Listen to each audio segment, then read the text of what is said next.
On to basketball. Game day did not get off to a good start for the Hornets. Hours before they were scheduled to take on the Hawks, the team learned the extent of LaMelo Ball's injury. It's now being classified as a left calf strain, and it's forcing Ball out of action for at least the next 2 weeks. On top of that, the team also learned backup guard Tre Mann will be gone for that same period as he looks to recover from back soreness. Despite Ball's absence, Charlotte did, in fact, get a little healthier today. Nick Richards returned following a rib injury.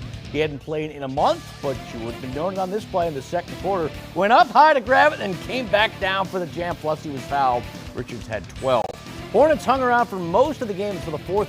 Briefly, Atlanta surged ahead thanks to this jam from Zachary Risache. The rookie making Richards question why he came back in the first place. Hawks led by as many as 11. But once again, Charlotte just would not stop fighting. Notice miss after miss. Finally, Brandon Miller tipping it in. He had 32. It was tied at 99. It was time to lock down, but that is not what happened. Things fell apart quickly for Charlotte. First, DeAndre Hunter hitting it in the lane. That too made it a 2-point game. And if that wasn't bad enough, they turned it over quickly. Hunter never got back on defense. He ends up with an easy bucket. That puts his team up 4. Hunter had 18.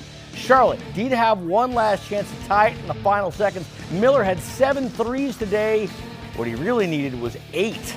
The equalizer neutralized. Hornets go down 107-104. Another game in which they lost close, but just could not figure it out.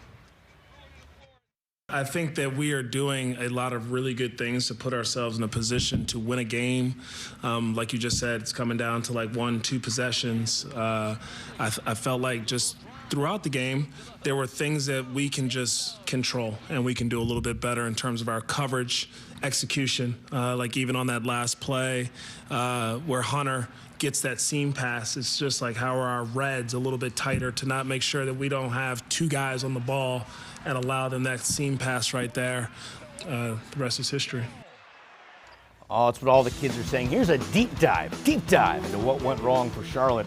Shooting continues to be an issue. They were just 18 of 48.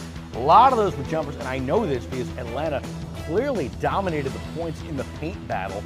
Charlotte had 15 turnovers, which is good. That was 6 less than the Hawks. However, off those turnovers, they gave up 21 points, 9 more than Atlanta. That's not good. Now, I hate to pick on Brandon Miller here, but I'm gonna, because if Charlotte has to win, he's gonna have to shoot better. He was 10 of 30 from the field, 7 of 19 from 3.